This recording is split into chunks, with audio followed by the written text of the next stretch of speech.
People often ask, does keyword stuffing work? Well, this morning I read a blog post and I'm kind of sort of outraged because I think it's wrong.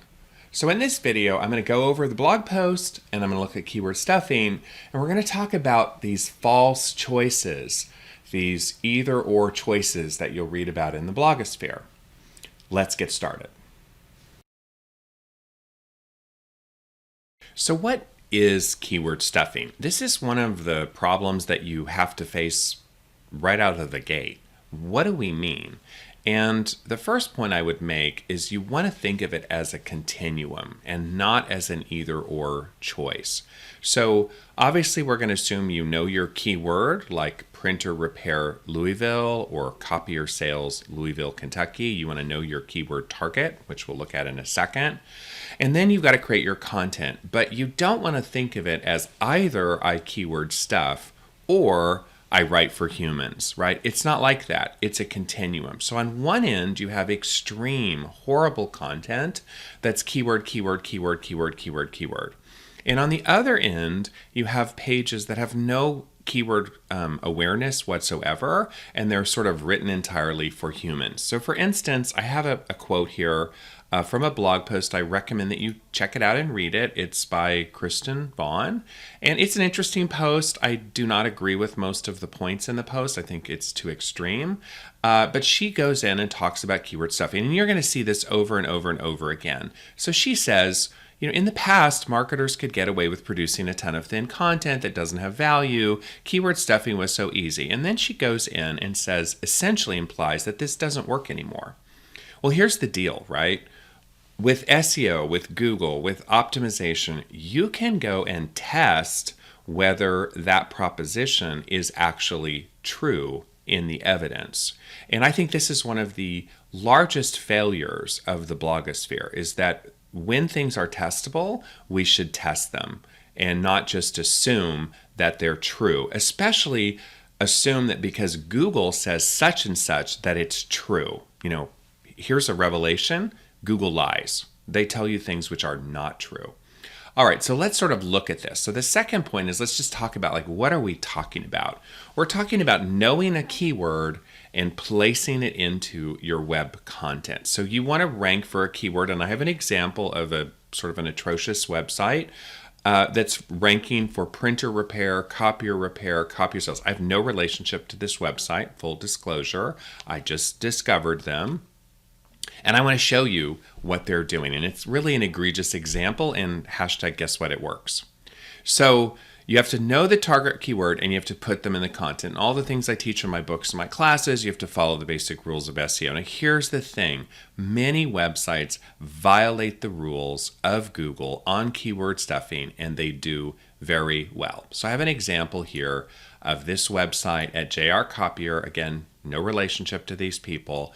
And you can see on their website that they have created literally tons of landing pages that are optimized for all of these very narrow target keywords. So this is a website that is massively violating the principles of keyword stuffing.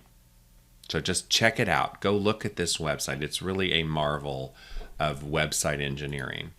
Now here's the deal. Take a search, and here's a search for Mayfield, Kentucky printer repair, and you're going to see that they shamelessly rank on page 1. And you can go and look, and this is a local website, right? Go and look at other website searches. So here's Louisville, Kentucky printer sales, and you'll see them ranking, and they even have that atrocious emoji in their ranks.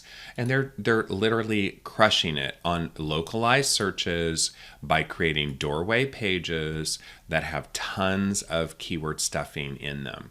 So the premise that the author of the blog post, let me get her name here. So Miss Vaughn says the premise that this does not work is obviously false. It does work. It can work. It will work. Now, I am not saying go do it. I think that you can take this too far. But just the point that you can go and check things out on the internet and figure out if these things work or not should really give you pause every time you read a blog post that says such and such is true. Now, point number 3. Does quote unquote keyword stuffing work or not? Some subpoints here. First and foremost, what do we mean by keyword stuffing? Right? It's not an unambiguous concept. It's not just comma, comma, comma, comma, comma, comma, comma. And it's not just right for Google. There are pages, look at these pages here. There are pages that, actually have decent content. They have keywords, they have subject, verb, object, they have the word Kentucky, they have the word Mayfield, Kentucky. They clearly are kind of a broker, they sell this stuff. Is this bad content? It's, who knows? But it is very heavy at its keyword optimization. So I would really look at that as one issue. Now then, does it rank? Right now, this site ranks very well for lots of target keywords. Can this continue for a long time? Newsflash, yes. I have many sites that I don't manage, but I monitor that are really egregious in how they do their content, and they're doing just fine, thank you very much. So it's not true that this is just immediately banned. Now, I think the problem here is Google just doesn't have the resources or the knowledge to crack down. And what people do, and I get on my soapbox here, people anthropomorphize Google. They make it sound like there's a bunch of people at Google and they're monitoring the internet. It's not a human being. It's an algorithm. And it's trying to index the entire internet. So it has tremendous resource problems which allow you to manipulate it. That's why there's an SEO industry. Now, you can overdo it. You can incur a penalty. Things can get out of hand. Absolutely. Absolutely. So here's my 4th point. Don't think of this as either and. Think of this as both. Either or. Think of it as both and. So yes, write good quality content for humans. Absolutely write content that makes sense for your human audience. But also write heavier than normal content for Google. And if you look at this JR Copier website, you can argue that this is very machine-oriented, kind of crappy content, but to the extent that these people sell or lease or broker the relationship between businesses that need copiers and printers, is this bad content? I just think that's not an objective question. So I don't necessarily know if this site should be banned. It's just a good example of what, is a little weird on the internet.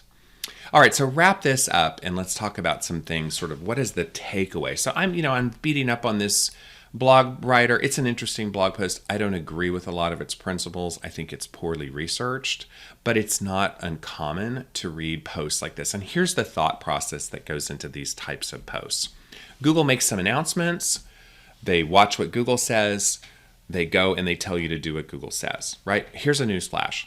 Google lies. Google does not officially, the people who work at Google either do not know or they proactively put misstatements out onto the internet. And then the blogosphere is full of people who don't really research these topics and they just regurgitate what Google says. So, I'm surprised I have to say this in 2020. Be skeptical of what you read on the internet. Be skeptical of poll data. Be skeptical of everything because, there's a lot of stuff out there. Doesn't necessarily mean it's true. So just because you read a blog post that says X, don't assume that it's true. And just because official Google says such and such, don't necessarily believe it. Ronald Reagan once said, trust but verify.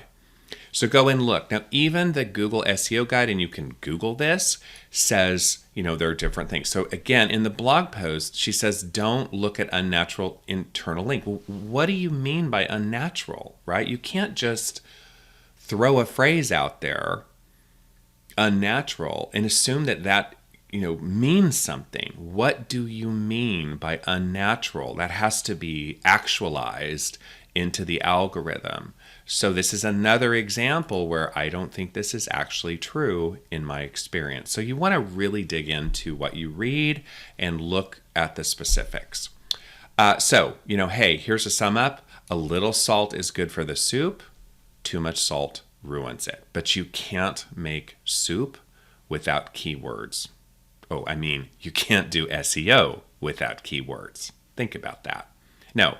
Also remember, it's not just on page, it's also off page. You can't find that one factor, keyword stuffing, and have it magically solve all of your problems. So summing this up, take a look at the blog post, take a look at the website I'm showing, take a look at your own stuff, and think about putting your keyword strategy on a continuum somewhere in the middle between egregious, horrible keyword stuffing and then this flippant, just right for Google, it's all going to be okay nonsense that you read on the blogosphere. So, thank you for watching.